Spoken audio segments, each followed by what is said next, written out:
All right, and we're live. Cool. Hey guys, my name is Ashley with Wholesaling Out of the Box. If you've been listening to our podcast, I was the one that did the little teaser. And today I'm here with Shawn Bowen, who is the founder of Wholesaling Out of the Box, because we're going to be doing some little personal interviews for everyone that works with us. So that's going to be Shawn, me, Jacob McPherson, and Cameron Peters, who are all part of our business and who you'll be hearing from pretty regularly on the Wholesaling Out of the Box podcast, YouTube page, website, Facebook group, wherever you find us. So yeah, let's go ahead and get started then. Shawn, why don't you tell us a little bit about yourself and how you got started in real estate? Awesome. What's up, guys?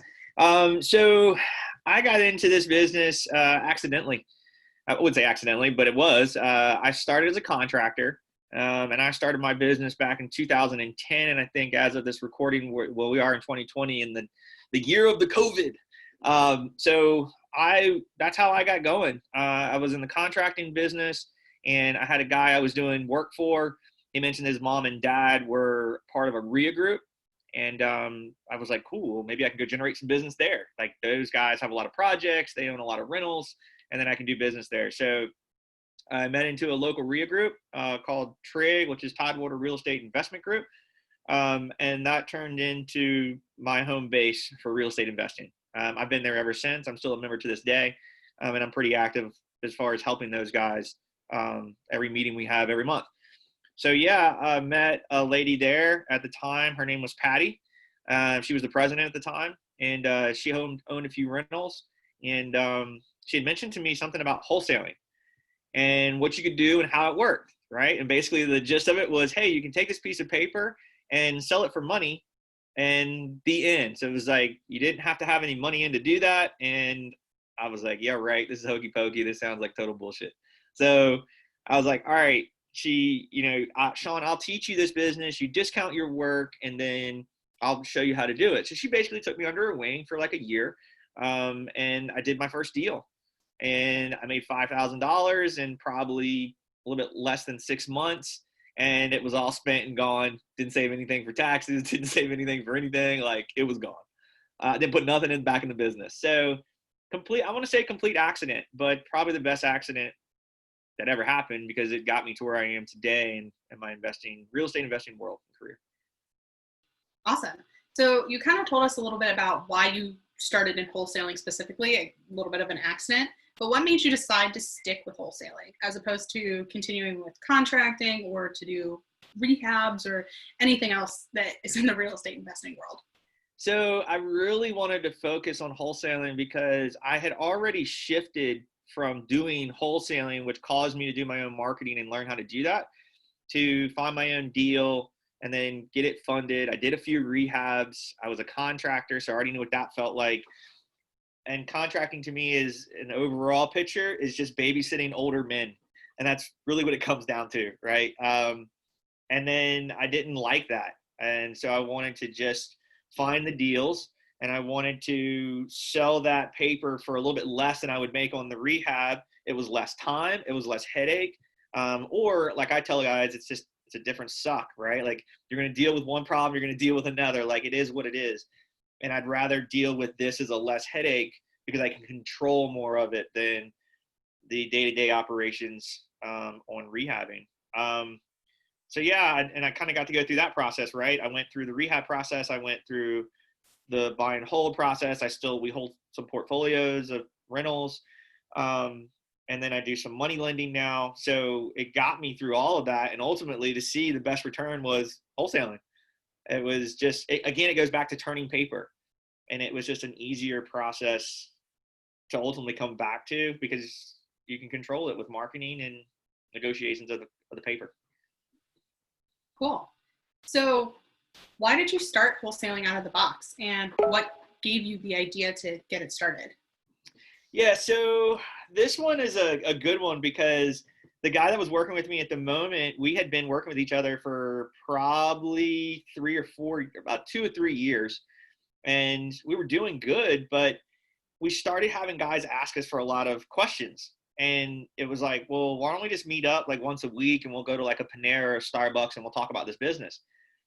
And then it was crazy because it was a lot of people that were showing up, right? There was a lot of questions. There was a lot of like one-on-one time. So went to him and I was like, why don't we make this a thing to where we can actually turn this into something where we can help these guys to ultimately either do joint ventures, or at that time I wanted to grow into doing rehabbing and let them do it. And maybe I could be part of it. Um, it was just an eye-opening experience, I guess, to turn in from what we were working already. And so many people wanted to learn the business. It was almost its own animal that built itself. Like, why would you not do this? And from there, it turned into meeting at Starbucks to meeting at a meeting room in a office that was downtown Norfolk. And we stayed in that building for a few years. And then recently we just transitioned out of that building into a nicer building, a bigger meeting room, better facility. It's kind of just grown into its own animal. But originally started because I had guys asking me if they could learn how to wholesale, and I was trying to do it on a scalable process instead of one-on-one time and saying the same thing over and over. I wanted to do it in front of a lot of people to try to help more of those people. Nice. Yeah, and I think we got like 2, maybe 3 meetings in that new meeting space before everything shut down. So yeah, it's crazy. And it's good though. Like, we know that going back into it. Yeah. It's a different meeting spot. It's a different space in general, but yeah, I'm really looking forward to that open back up because we were really starting to get some traction there and I was really enjoying it. So looking forward to that again. Yeah. So then why don't you give us a little bit of a rundown of what Wholesaling Out of the Box looks like as a group?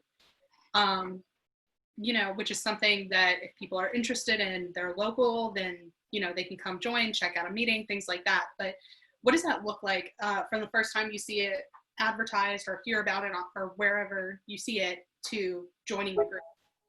Yeah, so the way I feel Wholesaling Out of the Box is different from anything else is that we are going to show you what it takes to do this business, and we're going to get you going with a foundation instead of having to reinvent the wheel yourself and try to go to YouTube and pull a piece there, try to go online and pull a piece there, Google this, Instagram that, and you're trying to piece all these things together, right?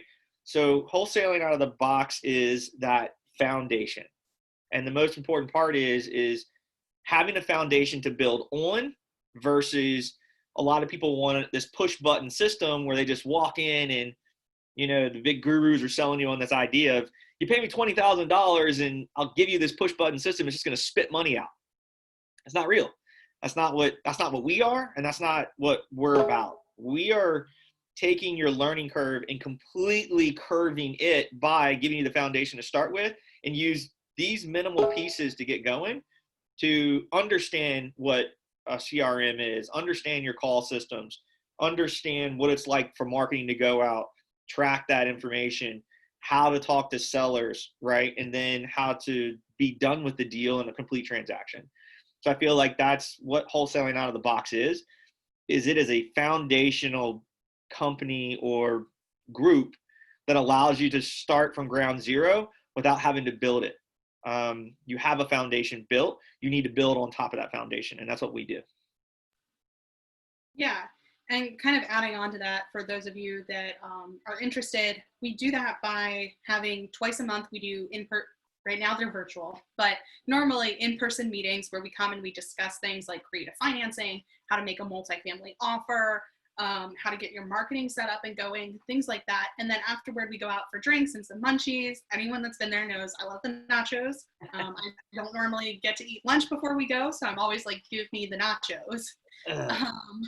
And then we do property walkthroughs once a month where we take you through, or Shawn takes you through and tells you how to estimate a rehab for wholesaling. You don't need to be exact, you just need to be close, and we give you those numbers so that you are able to move forward with that. Yeah, that's a good call. So like overall picture it's a better description. We give you the foundation for the CRM, the call systems, get your marketing pieces out, and then we take you through these property walkthroughs to understand how to back into your offer to a seller. And all of that is structured inside of Wholesaling Out of the Box to help you. Definitely. That's a really good example. Yeah. So moving on to kind of different topic, what's the best piece of advice you were ever given? I love this question because it's going to go back to my roots. And the best piece of advice I was ever given was it's going to happen no matter what. It is what it is. Just deal with it. Right. So I had somebody tell me that when it was actually my father. He said it was a lot of his terms that he said a lot. And he said, it is what it is. So what? Get past it. Figure it out. And that was probably the best advice I've ever had, because in this business, you can't control what's going to happen. And if it does break, you can go back and fix it. And it just get it done. Right. So the best advice I ever had was, it is what it is. Just get past it. Right. I love that question because it's a very strike home moment for me. It's a very good one. I like it. Yeah. And that's hard to do because sometimes as we get things that come in where we beat ourselves up about it.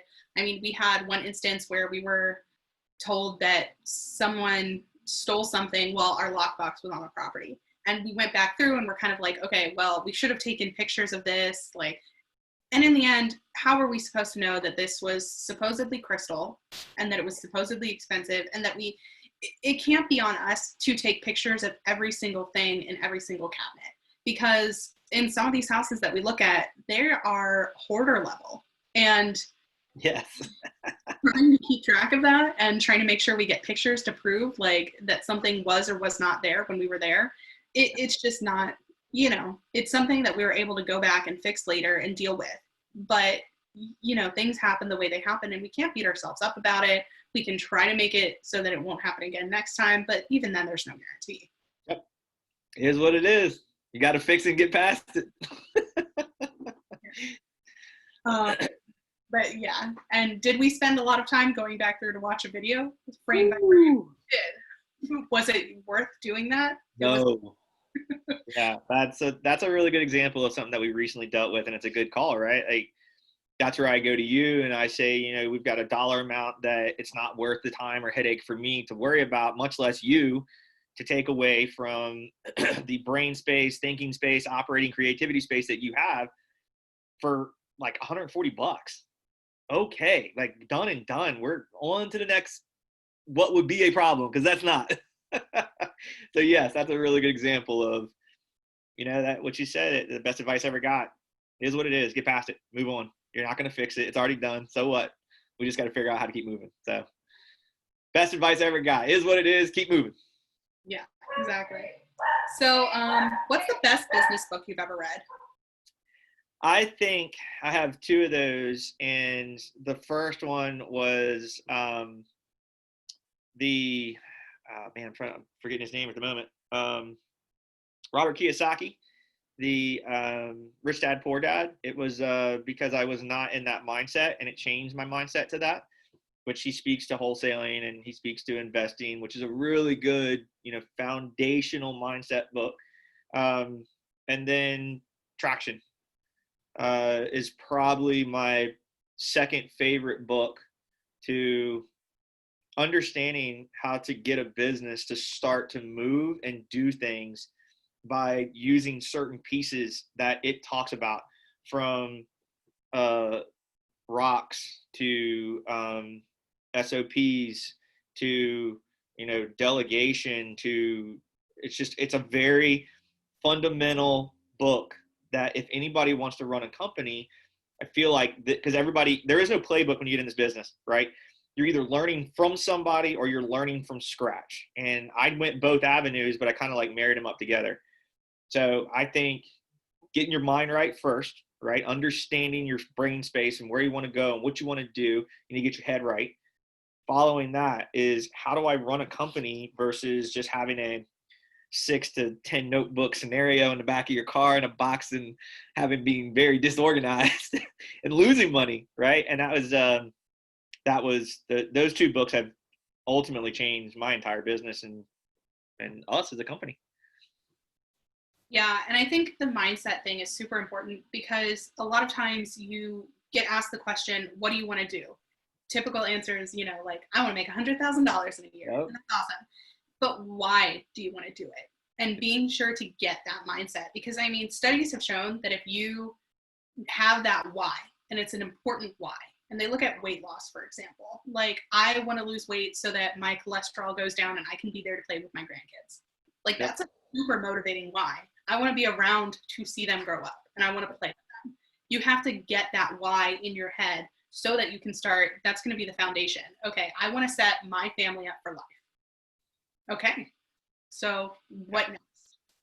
Yeah, that's a big one. Having your headspace right and knowing how to grow a company. Like, I read more business books and listen to more podcasts on growing my business, how to work with employees, what to do to work with my company, instead of, I feel like the old way is just like pound sand all the time and you're trying to work your employees overtime or hard, and there's no core values at all in the company. And a lot of that is just, it's a very old school thought process, and I just don't feel like it works, right? And it doesn't fit me. So we have core values in our company, which is one of the main things inside of Traction that talks about, like, what are your core values to you as a person? And do you put that into your company? And then do people that you bring onto your company embody those same core values? And that's where the rest of the company can grow, because everybody's on the same page as they come in. That's a lot of weeding out of negativity people that don't need to be in your operation of space. And I used to think this was really corny back in the day, and I always say it, and you guys laugh at me all the time for it, but like, the positive energy and the negative energy is super real, right? It's very real, to where if we're all, down on something and talking negative, and like, the rest of your day is going to be negative, versus if the beginning of the day talks with positivity, upbeat things, like, yeah, things happen, but again, it goes back to, like, it is what it is. You got to keep moving past it and just be positive, right? And that's where I feel like those two books helped me the best. So I highly, highly recommend Getting Your Head Right with Robert Kiyosaki, Rich Dad, Poor Dad, and Traction by Gene Holloman, I think. Yeah, awesome. All right, so then what was your biggest setback? The biggest setback was my first rehab with my first partner. That when I first got going on in the industry and I wanted to do a rehab, he had the money. I was the marketing. And when I left to go out of the country for a few weeks, I came home to a piece of mail that was basically talking about a court filing, and that all of our properties have been transferred out of the LLC into a separate LLC for him. And that was just a devastating blow, right? I didn't know what to do. I didn't know what to say. I was like, first of all, I know you can't do this, but I don't know why you can't do this, and I don't know how to go win this, And I was able to lean on somebody in my RIA group at Trig, and I still know today, which is awesome. And that person was able to lead me into an attorney that was able to file paperwork. And it worked out to where I actually made my money that I was supposed to make. But it also goes back to the foundation of why my company was named Full Circle Investment Group. Because I told that person, I was like, this will come full circle on you. And I also use it to a positive and a negative sometimes, because I took a negative and turned it into a positive, where everything goes full circle.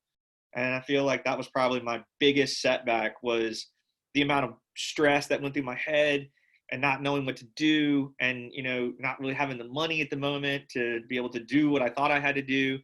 And people that I was able to lean on because of my network to be able to help me get through that. And yeah, that was my biggest setback.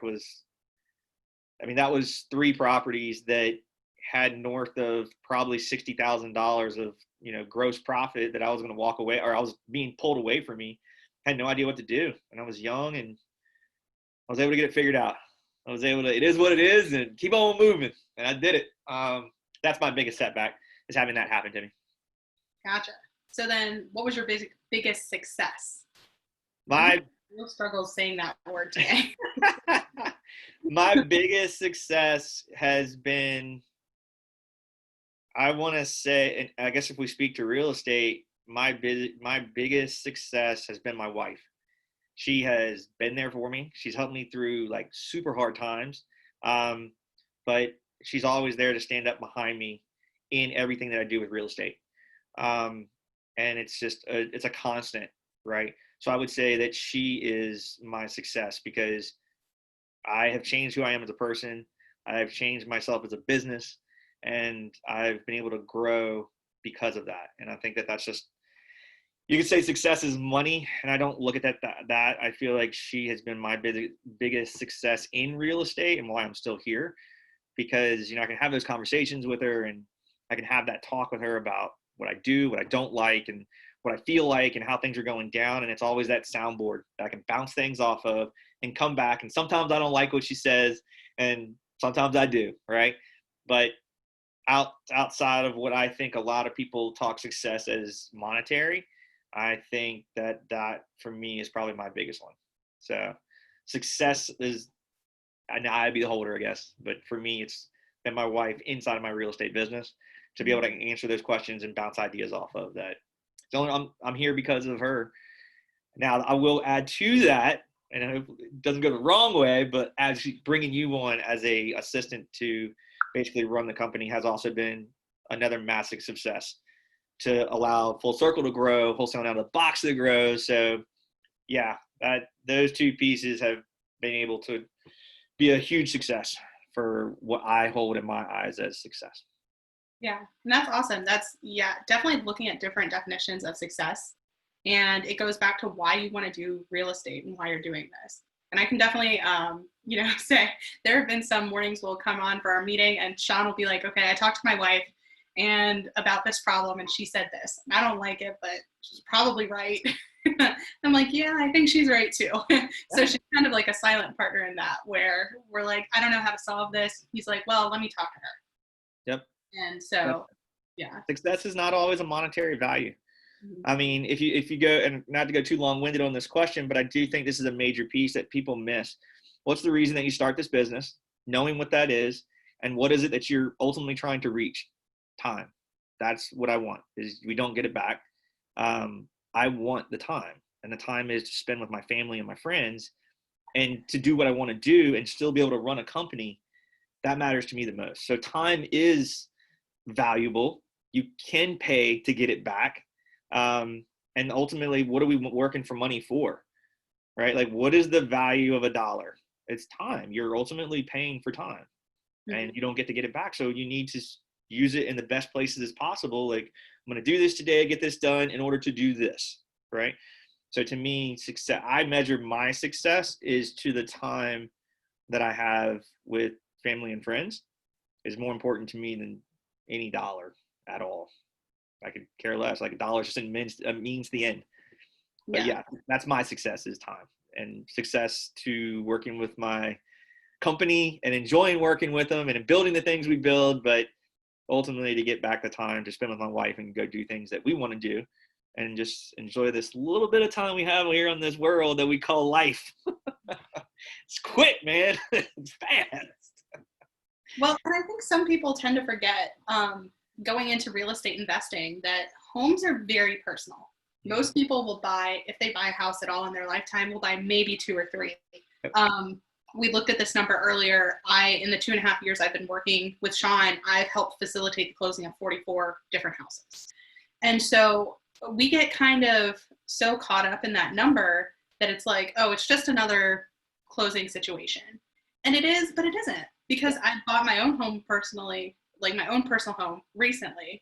And it was just such a different experience when it's yours.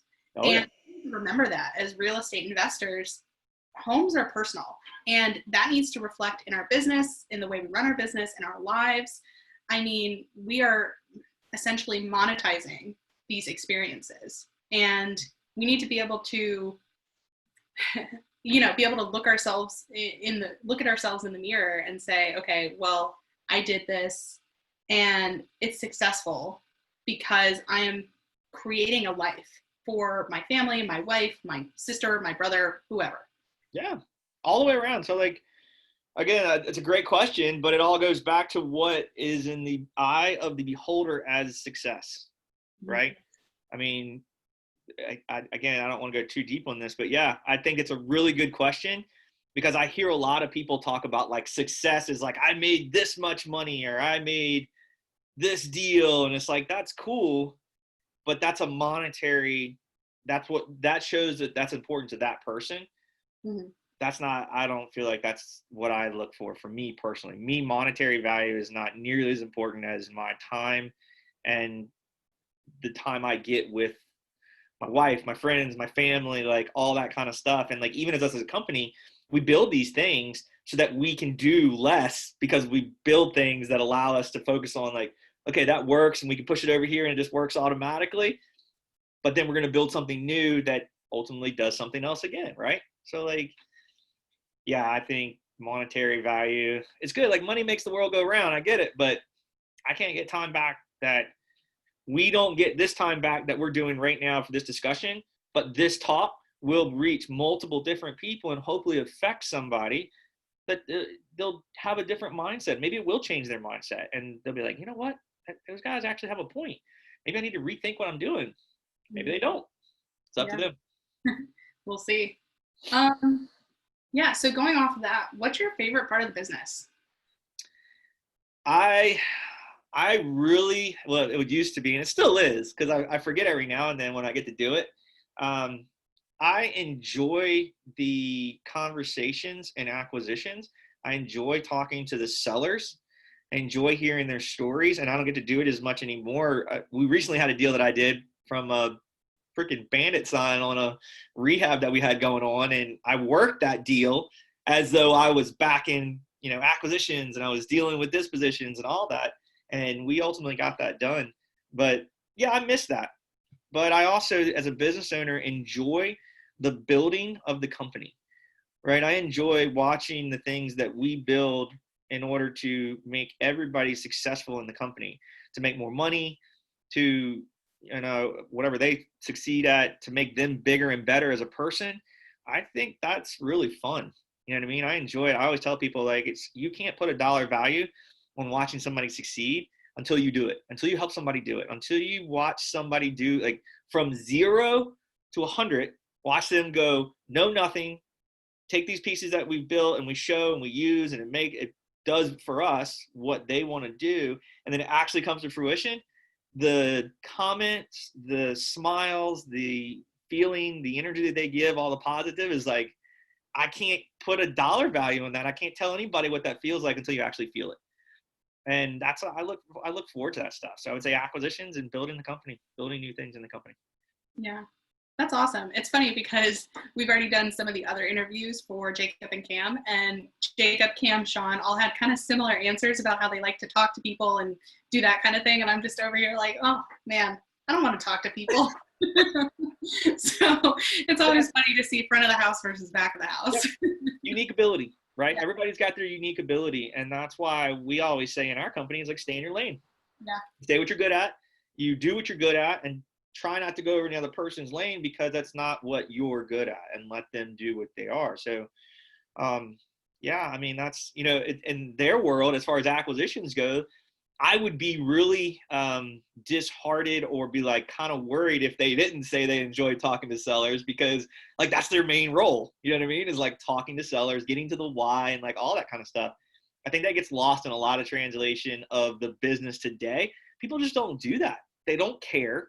It's like, how many bed, bath, square footage, and what's wrong with your home? And like, I got to get this price. You're like, you have no connection with that person at all.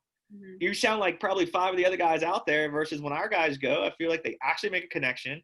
They really, truly care, because they do, right? Like that's part of our core values is, value creates opportunity, just doing the right thing. Those are all pieces of this pie that everybody embodies. So yeah, I'd be worried if they didn't say they were wanting to be part of it, because acquisitions is the start of all.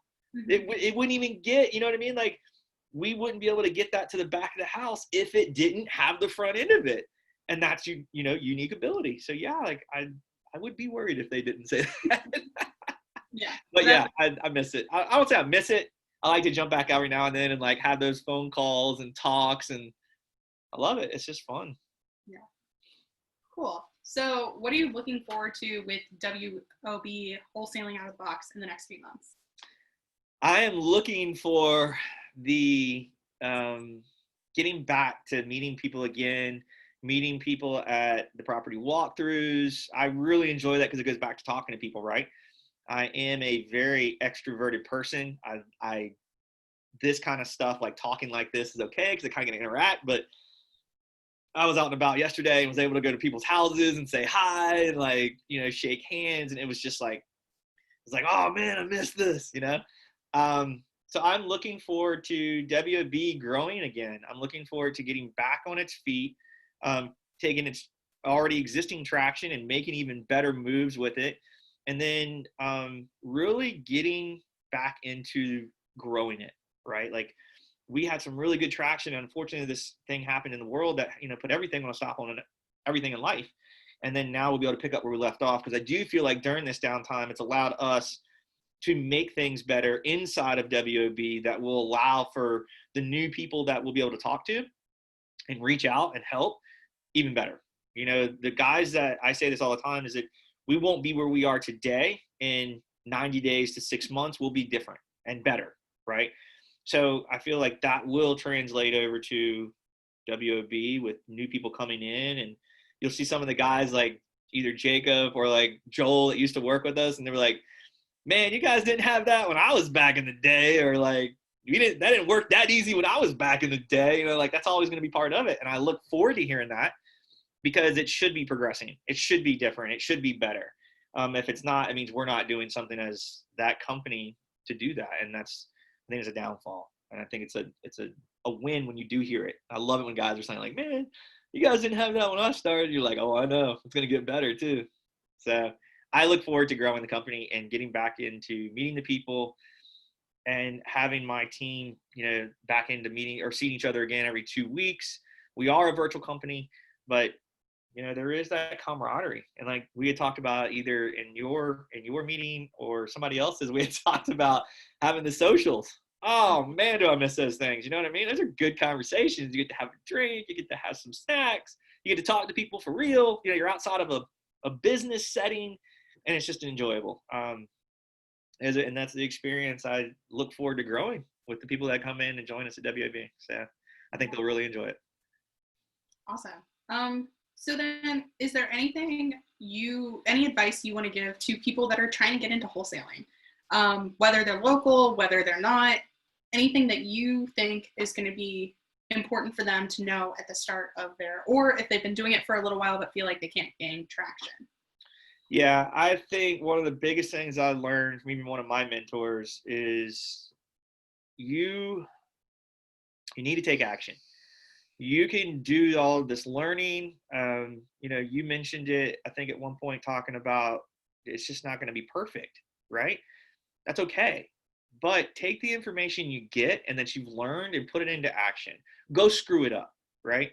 Go break it and then learn you have to fix it, right? I think it's more important to get with somebody that's local doing the business, vet those people, right? And I mean vet them. Like, let me see some HUDs. Let me see some documentation. Let me see some paperwork. Let me see some bank accounts. Like, vet them. Because if not, then what are you trying to do? If you're trying to go to somebody and learn, then that means you're trying to get where they're at.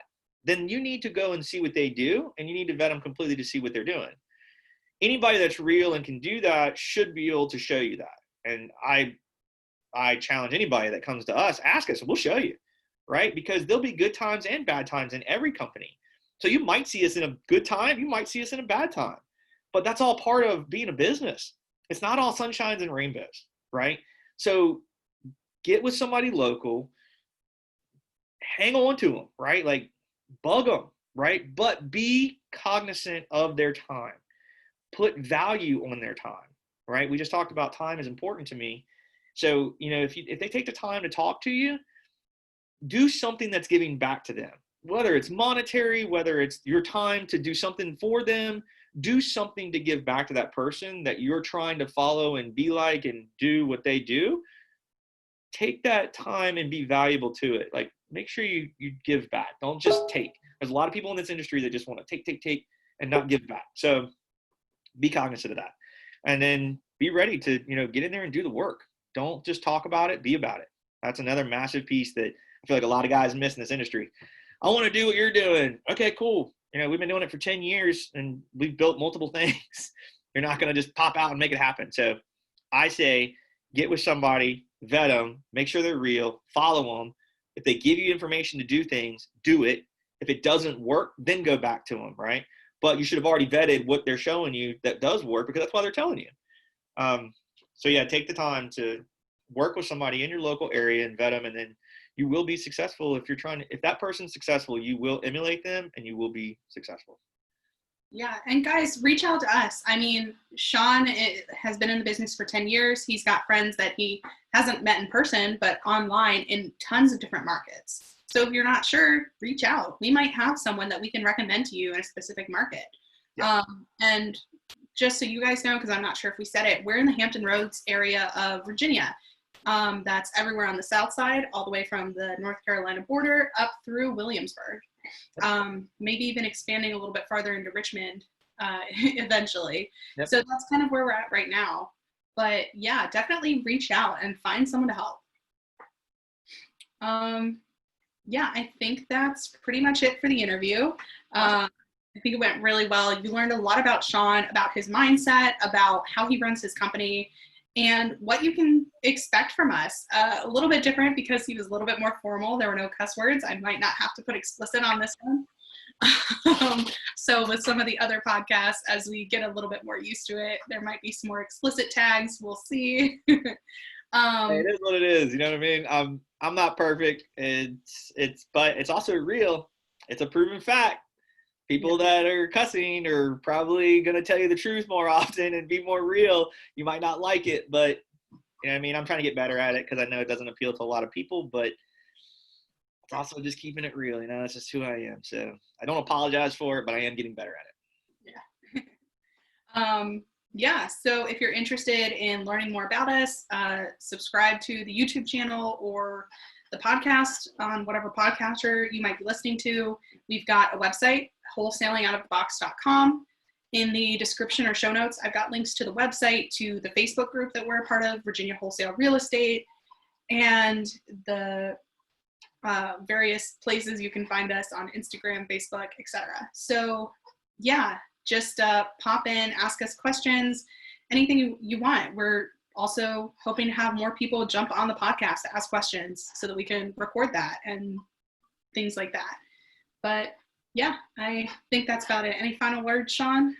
Nope. I look forward to meeting anybody that has been listening to this. Thank you so much for taking the time to stay here with us and listen and or watch. And hopefully we get to do business with you in the future. All right. Thanks, guys.